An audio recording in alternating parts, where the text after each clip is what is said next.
Handang-handa na ang seguridad na ipatutupad sa inaabangang Grand Coronation na Miss Universe 2016 sa Lunes. Ayon sa National Capital Region Police Office, may higit 1,000 pulis ang magbabantay sa loob at labas ng Mall of Asia Arena kung saan gaganapin ang naturang prestigyosong beauty pageant. Alamin natin ang report na ito mula kay Joy Gumatay. Higit kumulang 1,800 miyembro ng Philippine National Police ang nakatakdang magbantay at magpanatili ng kaayusan sa Mall of Asia Arena sa Enero 30 sa pagsasagawa ng Grand Coronation Day ng Miss Universe 2016. Kinumpirma ito ni NCRPO Director Oscar Albayalde na nagsabing all in place na at 24 oras na rin ang pagruronda ng mga pulis sa naturang lugar mula pa noong Enero 25. And nobody is allowed there to bear firearms, except of course yung ating sniper and the observer. Checkpoint operations, not only dun sa vicinity ng MOA, but all over Metro Manila before at the conduct of this big event. Samantala, may tsansa naman na magbago ang kanilang security measures kung sakaling dadalo si Pangulong Rodrigo Duterte na pinaglaanan ng 10 reserve seats sa VIP area. Well, ang protocol naman dyan is the PSG takes over yung firearms ng ating yung armado na SWAT team nga natin will of course be taken over by the PSG.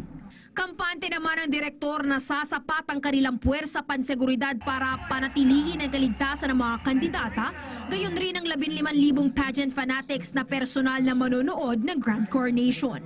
Sa kabila ng inaasahang mabigat na pagdagsa ng tao, wala namang ipapatupad na traffic rerouting scheme o signal jamming sa lugar. Binigyang diin rin ni NCRPO Director Oscar Albayalde na kahit pa walang nakaambang banta ng terorismo sa araw ng Grand Coronation, mananatiling heightened ang kanilang security measures sa tulong ng Armed Forces of the Philippines at ng Philippine Coast Guard hanggang sa maubos ang lahat ng tao sa pageant venue. Authorities see no threat to the upcoming Miss Universe beauty pageant. Meanwhile, Malacanang says President Rodrigo Duterte wants no inconvenience to the public in the holding of the tilt. He also advises against hiding poverty in the country. Rocky Ignacio reports. All is set for the upcoming Miss Universe beauty pageant in January 2017. 90 candidates are coming to the Philippines to compete in the prestigious pageant. Rest assured that all the islands will be well represented, Luzon, Visayas, and Mindanao. Millions will be watching, and after the pageant, we are sure that the world, or the universe rather, will be thinking of one thing. That is, the best time to visit the Philippines is now.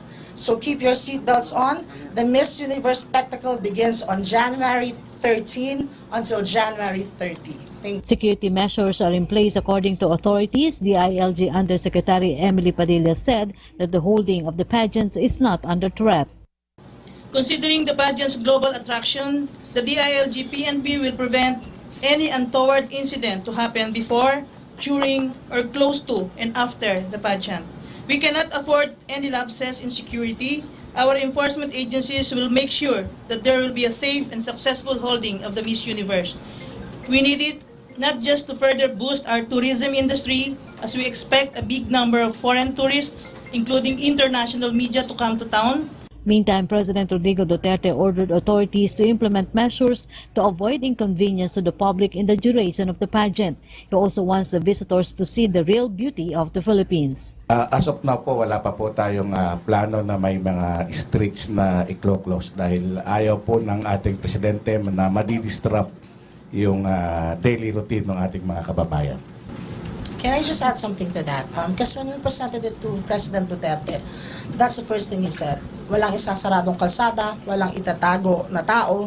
Ipakita natin ang ganda ng Pilipinas that despite of poverty, there is beauty in this country. Miss Universe candidates Miss USA Deshona Barber and Miss New Zealand Tanya Pauline Dawson are looking forward to see beautiful places in the country. Miss New Zealand has Filipino blood. So my roots in the Philippines, my mother was born in Baguio City, so she lived in Baguio City through her education, and then her father also lives in Pangasinan, Santa Maria. So she's been in between those two places through her childhood and her teenagehood when she was in the Philippines. We really were welcomed very, very, very openly. It was around 5 o'clock in the morning when I got here and 2 o'clock in the morning when she got here. So it's great to see that you guys are early birds, that you accepted us with open arms. So we're just incredibly excited to be here, and we look forward to seeing more around the country. Miss Universe candidates will have a courtesy call with the President on January 23. Advisory for media accreditation will be announced next week. Will be handled by our International Press Center and the Miss Universe organization through online application. IPC will send out advisories, and this will go live by next week. The media tent will be set up at the SMX parking lot days before the finals, and a viewing room will also be provided. Okay, balik po tayo sa new executive building. We have Yusek Kat De Castro. Yes, good afternoon. Today we have a treat for you. I would like to introduce to you the Miss Universe candidates. Let's start on the far right. We have Miss USA Deshona Barber. Right beside her, who also looks like a beauty queen, that's Rochelle Singson Michael. She is the chairman of the host committee for the private sector of Miss Universe. And of course, the man who made it happen, Governor Luis Chavez Singson. And then this lady right beside me is Tanya Pauline Dawson, Miss New Zealand. And a trivia, she's half Kiwi and half Filipina. So there you go.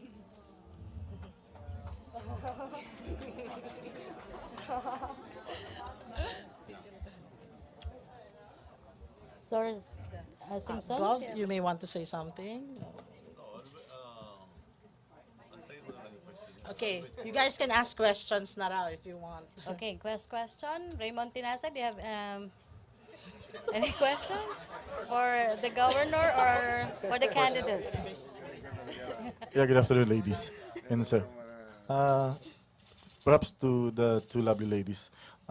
So far in the few hours that you have stayed in the Philippines, in Manila, what have you experienced so far, and what you are looking forward in staying in the Philippines?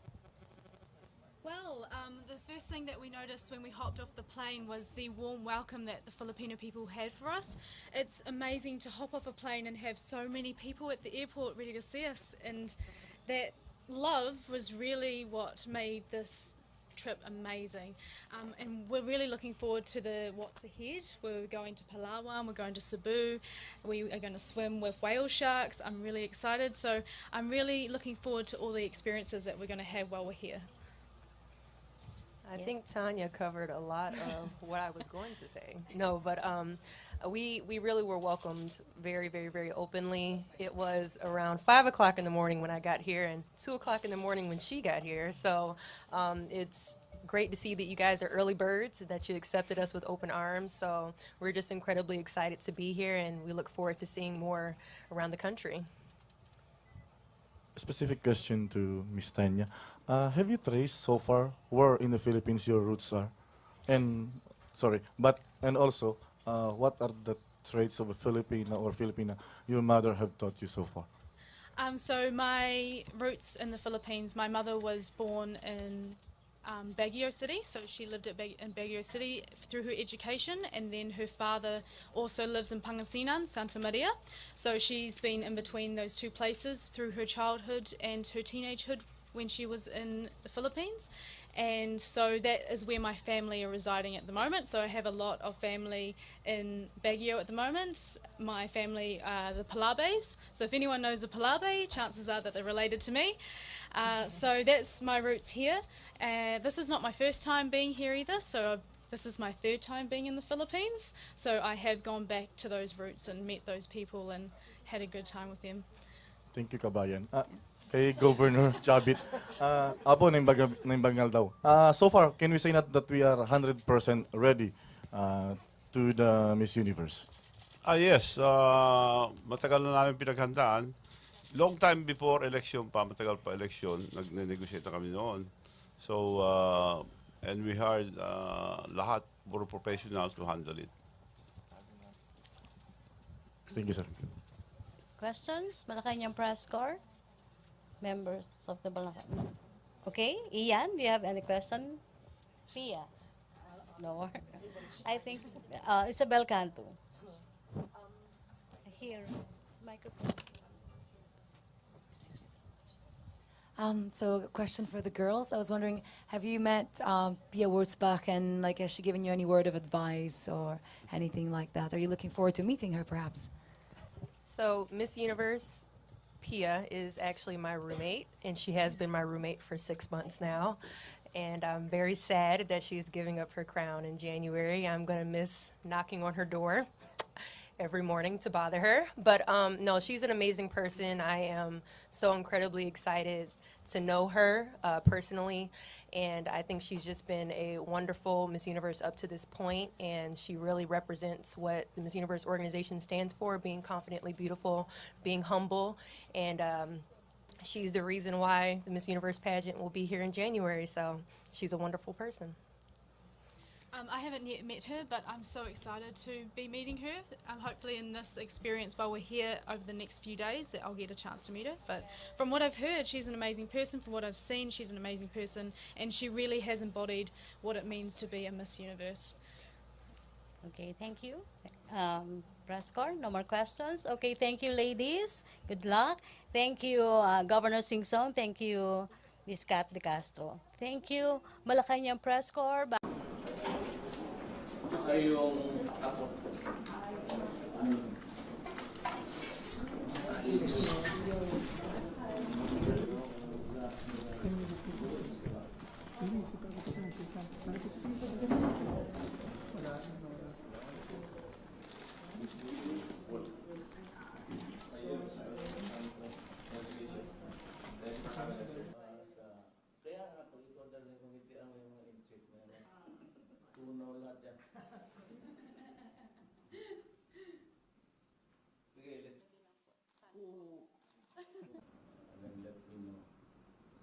Remind me after the National Security Council, I will make my decision. Wala mo kayo ba? Problema.